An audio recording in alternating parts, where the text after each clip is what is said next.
तो guys let's discuss this question. Question में बोला गया है describe any two methods by which reserve bank of India can regulate money supply. तो बहुत सारे मेथड्स हम पढ़ चुके हैं, उन्हीं में से दो मेथड्स देख लेते हैं यहाँ पे। तो first method is margin requirement and the second method is open market operations. Marginal requirement and open market operations, ये दो मेथड देख लेते हैं हम इस केस में।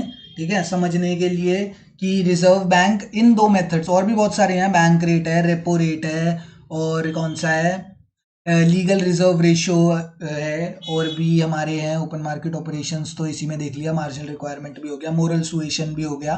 ठीक है, बट अभी दो बोले हैं तो ये दो, marginal requirement and open market operation देखते हैं। मार्जिनल रिक्वायरमेंट में क्या होता है? Marginal requirement it is the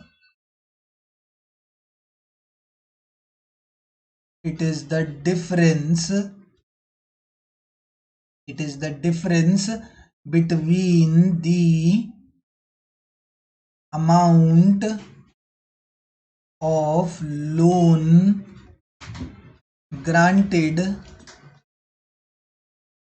and the value of securities। मतलब जो भी हमने सिक्योरिटी, जिसके भी अगेंस्ट हमने लोन लिया है, जैसे अगर हम लोन अगेंस्ट सिक्योरिटी लेते हैं, क्या कर रहे हैं, अगर लोन अगेंस्ट प्रॉपर्टी हो गया या लोन अगेंस्ट एनी सिक्योरिटी हो गया, गोल्ड लोन हो गया, होम लोन हो गया, मतलब होम लोन नहीं, लोन अगेंस्ट प्रॉपर्टी हो गया, तो हम क्या करते हैं, कुछ सामान गिरवी रखते हैं एंड देन हमें लोन मिलता है। तो मार्जिनल रिक्वायरमेंट क्या होती है? It is the difference between the amount of loan and the value of securities. मतलब मेरी वैल्यू ऑफ सिक्योरिटी कितनी है? 20,000, बट मुझे लोन कितने का मिलेगा? और लोन का अमाउंट कितना है? लोन का अमाउंट है 15,000। तो इन दोनों के बीच का जो डिफरेंस है, कितने का डिफरेंस आ रहा है दोनों में? 5,000 का डिफरेंस आ रहा है। तो ये जो 5,000 का डिफरेंस है, this is marginal requirement. And ये क्यों रखते हैं मार्जिनल रिक्वायरमेंट? ये इसलिए रखते हैं कि आगे आने वाले टाइम में कुछ फ्लक्चुएशंस या कुछ आ जाए मार्केट में, एंड ये वैल्यू ऑफ सिक्योरिटी जो है वो कम हो जाए, मान के चलो, तो वो बैंक कहाँ से पैसा वसूल करेगा?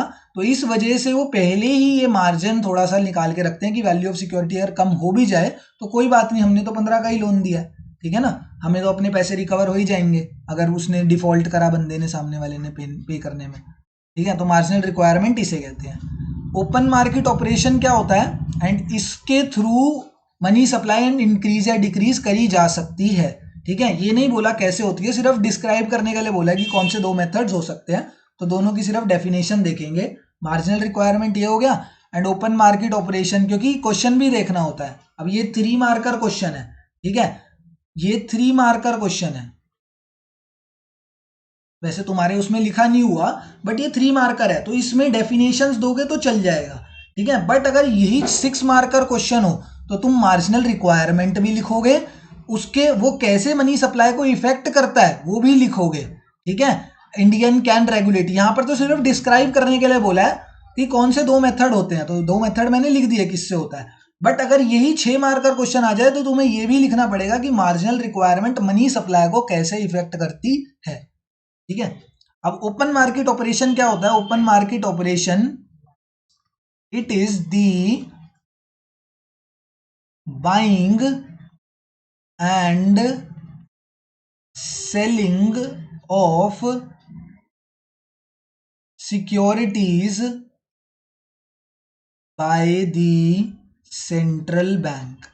जब सेंट्रल बैंक सिक्योरिटीज को खरीदता और बेचता है, जब सेंट्रल बैंक सिक्योरिटीज को खरीदता और बेचता है, उस प्रोसेस को बोला जाता है open market operation. In securities के अंदर बहुत सारी चीज आ जाती हैं। सिक्योरिटीज में bonds, debentures, properties, debentures, bonds, बहुत सारी चीजें आ जाती हैं। ठीक है, तो अब जब इन चीजों को सेंट्रल बैंक खरीदता और बेचता है, उस प्रोसेस को ओपन मार्केट ऑपरेशंस बोला जाता है। एंड इससे भी मनी सप्लाई फ्लक्चुएट हो सकती है। अगर ये सेंट्रल बैंक बेचेगा या खरीदेगा सिक्योरिटीज को तो मार्केट में पैसा आएगा और जाएगा, ठीक है, तो उस तरीके से मनी सप्लाई इफेक्ट होगी, ठीक है ना।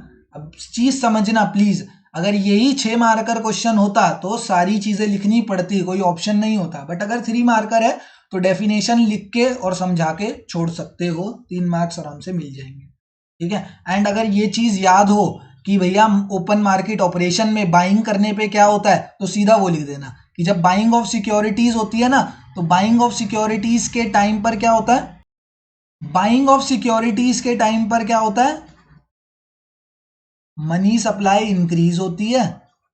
एंड सेलिंग ऑफ सिक्योरिटीज के टाइम पे मनी सप्लाई डिक्रीज होती है, ठीक है। ये चीज तुम्हें याद होनी चाहिए। एक तो समझने समझाने की बात है जिसमें तुम पूरा फ्लो चार्ट बनाओगे, बट वैसे भी ये चीज तुम्हें याद होनी चाहिए, जब बाइंग ऑफ सिक्योरिटीज होती है तो मनी सप्लाई इंक्रीज होती है, एंड जब सेलिंग ऑफ सिक्योरिटीज होती है तो मनी सप्लाई डिक्रीज होती है। तो ये भी पॉइंटर लिख दोगे तो बहुत अच्छा रहेगा। और वहीं वैसे ही इसी वाले केस में भी क्या होगा, इस वाले केस में भी यही होगा कि मार्जिनल रिक्वायरमेंट जब इंक्रीज हो जाएगी तो मनी सप्लाई डिक्रीज हो जाएगी। क्या होगा, मार्जिनल रिक्वायरमेंट जब इंक्रीज हो जाएगी तो मनी सप्लाई डिक्रीज हो जाएगी, एंड जब मार्जिनल रिक्वायरमेंट कम होगी तो मनी सप्लाई इंक्रीज हो जाएगी। इनवर्स रिलेशनशिप होता है इन दोनों के बीच। ये चीज समझा रखी है सर ने और मैंने भी क्वेश्चंस में, तो प्लीज ये चीज, अगर 3 मार्कर क्वेश्चन है तो पूरा एक्सप्लेन मत करके आना, बट प्लीज लिख के आ जाना, क्योंकि 3 मार्कर क्वेश्चन में ये चीज मांगता है। वो पूरा एक्सप्लेनेशन नहीं मांगता, बट इतना तो मांगता है कि वो कैसे मनी सप्लाई ज्यादा होगा तो मनी सप्लाई कम होगा या कैसे होगा, ये चीज जरूर पूछता है, ठीक है ना। Thank you.